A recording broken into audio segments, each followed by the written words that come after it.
आज रमजान में देख रहे हो लोग इफ्तारी लेके बैठता है, ध्यान मैक की तरफ, मौलाना कब अजान देंगे।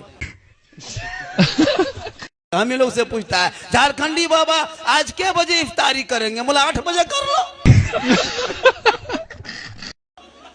कैलेंडर में नहीं देखता। मगरिब इफ्तारी लेके बैठे और मैक से अजान की आवाज सुनोगे तब इफ्तारी करोगे। हो सके मगरिब के टाइम में मौलाना बेहोश हो जाए तब। अब फजर में सहरी के टाइम में जब तक अजान नहीं होगी तब तक सहरी करेंगे, ये क्या दस्तूर है। अगर अजान के टाइम में मैक खराब हो जाए, लाइन चली जाए, बत्ती खराब हो तो क्या सुबह तक खाओगे। नमाज पढ़ने का ये चाची नमाज क्यों नहीं पढ़ते हैं। हजरत कमर में दर्द बा, माथा टनकल बा, मजार जाइएगा चाची। हाँ बेटा टोटो में बैठ के चले जाए।